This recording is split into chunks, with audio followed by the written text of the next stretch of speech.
Yung mapula, parang dugo po na lumalabas. Nagtumudugo po yung gums niya, yung ilong niya.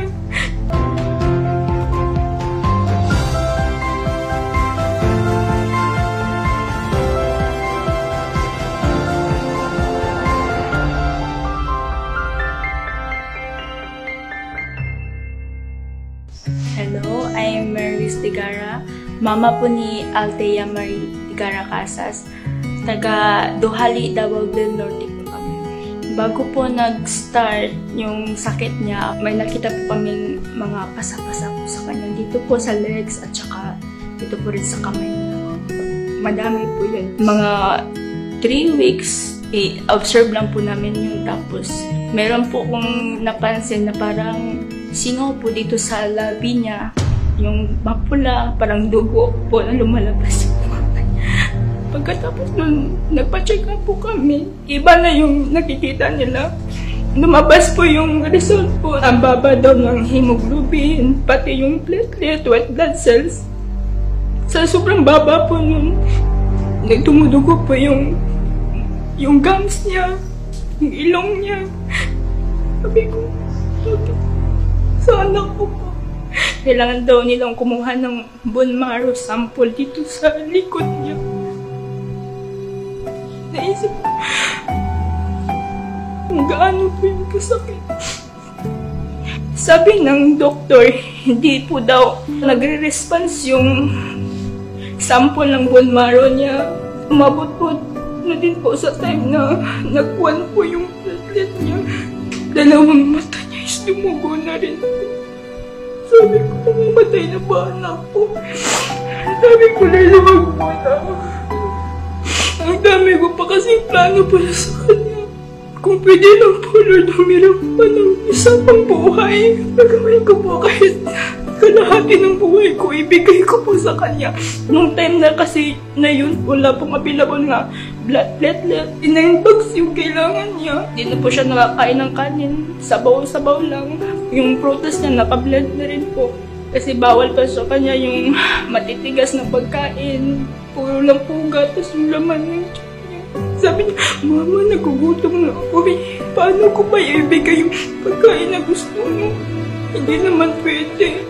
Para sa isang ina po na nakikita mo, nahihirapan yung anak mo. Nakikita mo, nasasaktan siya. Sa bawat tusok po ng karayong, sa bawat hakdi po ng pagpasok ng dugo sa pugat niya. Pwede lang, ate, gawin ko lahat. Kahit akuin ko pa lahat ng sakit mo. Para lang sa'yo. Kaya po nung June 6, kinuna na po ulit siya ng bone marrow sample para ulitin yung bone marrow analysis niya. Sabi ng doktor, Mami, yung sakit po ng anak ko is aplastic anemia. Sabi ko, magagamot naman po yun, diba, Dok? Sabi ko sa kanya, sabi niya, hirap po gamutin ng aplastic anemia.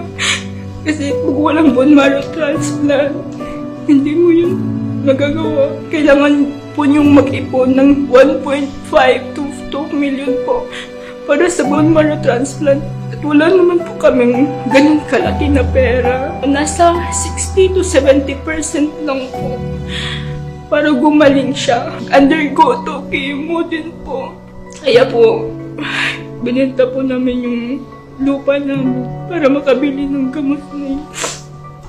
Kasi 11,020 po isang box, isang linggo lang po niyang inumin yun. Maghanap tayo ng iba. So, nag-research po ako nun kung ano po yung pwedeng ipainom. Subukan natin yung Salveyo Barrigas kasi nakikita ko naman po na ang daming nagaling po ng Salveyo. September po, na-admit na naman siya kasi po dumugulit yung mata niya. Sa sobrang taas po ng lagnat niya. Sabi ko, ulit na tayo pa. 1 trial pack lang, subukan natin. Nung dumating po yung Salveyo Barrigas, pinainom ko na po sa kanya agad. Nabukasan po nun, kukuha na po siya ng blood sample para malaman kung baba pa rin po ba or mataas na. Una, 1 scoop lang po. Tapos, yung tinanong namin si Ma'am Amor, sabi niya, dagdagan daw. Ginawa po namin 3 scoop. 4 p.m. po, ginising ko po siya. Sabi ko, uminom ka ulit kasi 6 p.m. darating yung medtech. Sabi ko, kukunan ka na ng blood sample. Pag at 10 a.m. po, pumasok po yung doktor namin. Sabi niya, Mami, good news po kasi tumataas po yung platelet niya kahit hinuwala po siyang abono, sabi niya. Nung pag-repeat namin ng CBC after 3 days, tumaas lang po ng tumaas, hindi na po bumababa yung platelet niya, yung hemoglobin niya, hindi na rin po bumababa. Ngayon po, nasa 147 na siya. Huwag lang pas na kami. Sabi ko ganun. Pero sabi ko, Doktor, okay lang yun, Mami. Sabi ko, ang ganda ni Salveyo, sabi ko. Tuloy-tuloy natin ito. Magpa-member na rin po tayo para ang dami niyang stock sa bahay. Nung nagpa-check up po kami ulit, sabi ng doktor. Okay na sipin, din namin siya nakikita dito na pabalik-balik. Kasi dati po, every 3 days po siya nasa loob ng hospital. Abono po, makalabas lang po kami, 2 araw, balik na po kami ulit sa loob ng hospital. Napakahirap, umiiyak na umiiyakin siya. Ayaw na niya makakita ng nurse. Sabi niya, tutusok ka naman ako yung mama. Sabi niya gano'n. Sabi ko sa kanya, sige, uminom ka ng maraming Salveyo para hindi ka na bumalik doon. Sawa po ng Diyos, 9 months na rin po.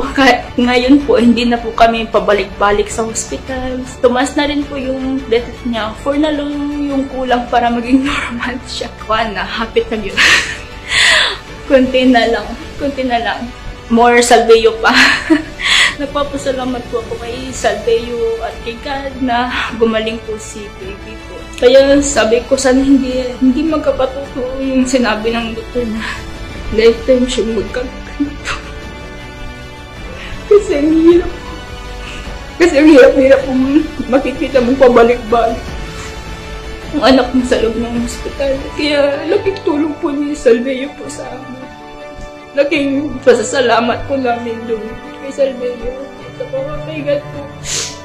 Basta hindi ka lang tumigil sa pagtitiwala at panalangin po sa kanya. Wala po imposibilidad. Ako po si Mergis Digara, mama ni Althea Marie Digara Casas, at ito po ang aming kwentong Salveyo.